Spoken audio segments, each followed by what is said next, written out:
All right, first innings, first ODI. It was England who decided to bat first. They finished with 248. Gulati's prediction went way over 300. I'd gone for 280. We stand corrected over here. The Indian bowlers would have. I never said 320. 325 is what you said, in fact. So, but that's how things stand. We'll run you through how exactly is it that the England innings panned out. It started with a in a whirlwind manner, so to say, because the England openers really took matters in their own hands, and you thought that this was actually be a surface where you would get the kind of runs that Gulati had predicted, perhaps much beyond that. But it ebbed and flowed. In fact, after that domination that you saw from them right at the very start, they stumbled. There was a little bit of a partnership then right towards the end, and from a time you could have seen England be restricted to somewhere around 200, 210. They've probably done a better job than what most people would have thought in terms of getting close to 250 runs. Siddharth is also with me as we try and analyze what we saw over the last couple of hours from both the teams. Let's start with England, that opening partnership from the two England batters. Stupendous stuff, and maybe at some point you thought India didn't have a plan B to restrict the two of them.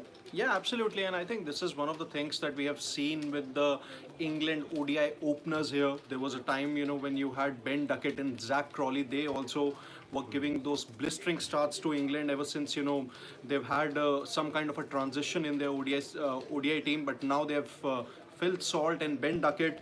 Nothing new, once again a world will start, as something that Harshit also pinpointed. But I think the thing with the Indian bowlers is that they weren't really right up to their lengths. There was a time that Mohammad Shami was consistently pitching up. He did not really try the hard length there. Harshit Rana began with that, but then his bowling consistency was being disturbed. But then England 26 runs in that one over of his when he was put off. Yeah, absolutely. But then what a comeback that he has made. Exactly. Let's talk about Harshit, because he's one of the two bowlers who's picked up 3 wickets. Let's talk about Harshit Rana, the debutant. He comes in as a concussion substitute. Gets his ODI T20 debut like that.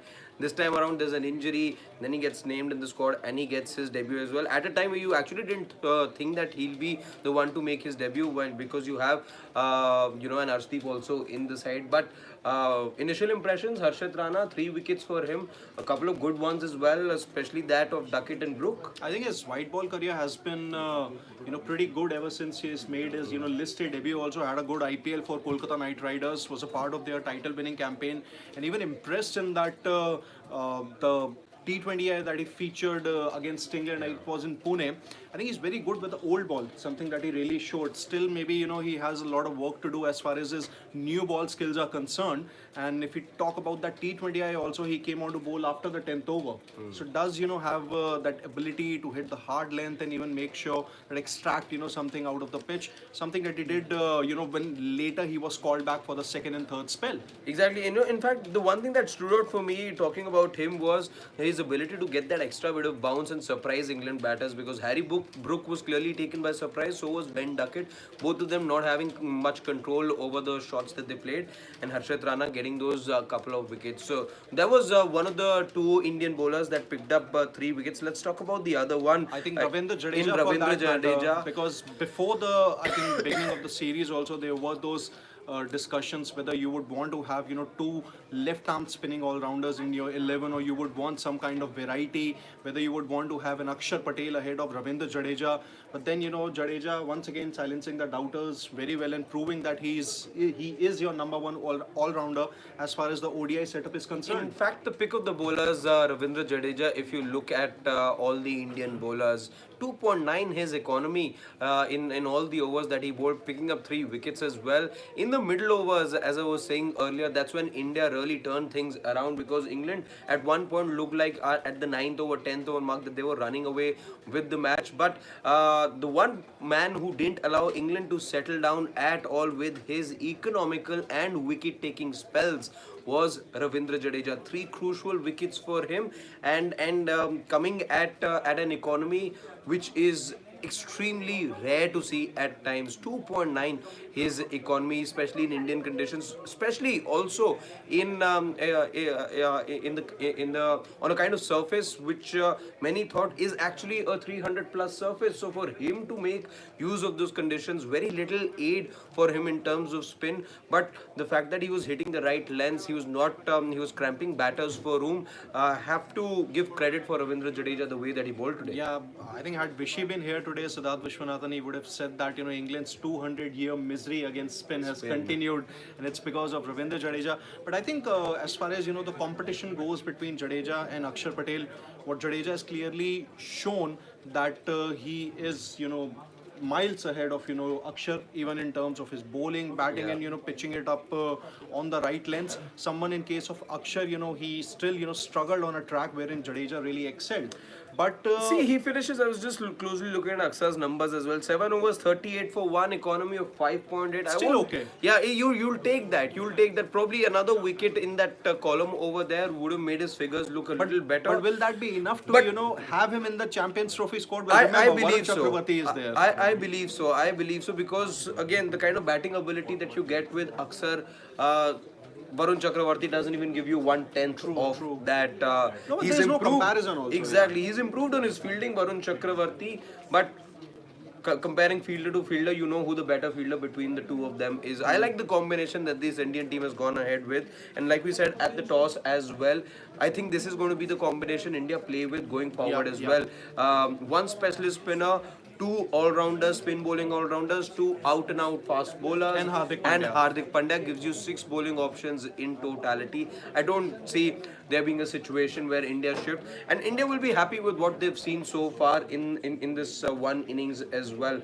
About these 48, 49 odd overs that India bowled, they'll be happy with how things have gone, how they were able to drag things back as well, because they were under the pump. But those changes must compliment Rohit Sharma, the Indian captain, as well, for the bowling changes that he brought in as well. But speaking about the Indian bowling, your thoughts about Mohammad Shami? We were all looking at his return to this format of the game. How impressed, unimpressed were you? I think looked a bit rusty to begin with, but then gathered some momentum, and it's good for India because let's just first of all hope that he goes on to play all the 3 matches because India need him fit and firing for the Champions Trophy.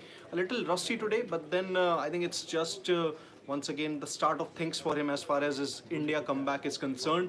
Did well in the couple of T20Is that he played, even did well in the Ranji game and the Vijayazare Trophy games that he was a part of. So I think he's just coming back to his own, and maybe 1 or 2 games, maybe just one more game, and he'll be back at his best. Yeah, it was good. See, pace did really look like a bit of a problem. The consistency did in terms of the areas in that he was bowling in, that looked a bit awry. Wasn't consistent in terms of finding the right length. In fact, that is something I would say for Kuldeep Yadav as well. Looked fine, but then you could sense that he here's a bowler who was making his return after a long time, and him being easily reverse swept by a Joe Root again. You don't see that very often. Him being outdone the way that he was over here, but otherwise. Not bad.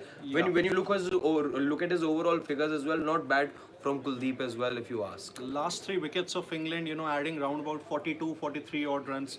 Once again, India's perennial problem of not getting the better of the tail But in these are quick good time. batters. Let's not forget Gulati. Yeah. These are good batters. We talked about Adil Rashid, the other to the total that they've managed to do over here. In Yeah, Nagpur. even I feel England are pretty under par, maybe about 50 runs under par, I would say. But then things can really change. England do have a good pace bowling attack also. It's going to be a return of Jofra Archer. You have Bryden Cast, who impressed one and all in the T20I series, and Adil Rashid, who was one of the major reasons why England did win a match in the T20I series. But overall, he did well. So let's see how things go. And before we, I think, wrap up, let's just take a few comments. GGK says that best batting unit of India, Gill at 3. Kohli deserved to be dropped. Kohli is not dropped. He has a sore knee that has been cleared by the BCCI. They have sent out a press release, not being picked in test also. End of an ex-legend player. No one above the game. No. That's not happening. Yeah. GGK, he's had a sore knee, and that's why he's sitting out of this match. Freaking awesome. Freaking Awesome says that this is a well below par total. Jadeja becomes the highest wicket taker in Nagpur alongside Johnson and ODIs. Hardly no difference between Shami and Bumrah. In fact, Shami is slightly better in ODIs. Both were equally impressive in the 2023 ODI World Cup. But just imagine if you add a Jasprit Bumrah alongside Mohammad Shami. Look at how formidable this bowling pair becomes then for India. As you saw in the ODI World Cup as well. Sports fans says that Yashasvi's catch and the run out, good fielding were key to India's comeback in the Phil Salter. So that's absolutely true. Like we said earlier as well, England were totally flying away with the match, but it was courtesy those two brilliant efforts in the field, especially Yashasvi had to run all the way back and get that catch of Duckett. DST says, Varun Chakravarti comes in for Kuldeep. Kuldeep looked off color, but I think it's just, his first game upon his return from the groin injury. He may even miss the BGT and all, but then, he played a Ranji game, went through the toil there. So let's just see, there's still a couple of more ODIs. And Kuldeep is obviously India's #1 spinner. Had it not been for the injury, he would have definitely played the BGT. Priyanshu says that this is going to be an easy chase and the best opportunity for somebody like a Rohit to get back to form. आज लंबा खेलना चाहिए, confidence वापस लाओ. Totally agree. There's no scoreboard pressure per se. Conditions look suitable for a good day with the bat. Hopefully Rohit Sharma. Interesting, in fact, will be how Rohit Sharma sort of goes into this chase. Does he want to play exactly the brand of cricket that we saw him play in the World Cup, or is he going to give himself time to be able to adapt to the ODI mold, to get into the ODI mold, assess the conditions a bit, or does he go bang bang from word go? That is something that'll be interesting to see. Yeah. So yes, because Nikhil is going to join us for the post-match show. That's about it. But final prediction: India winning.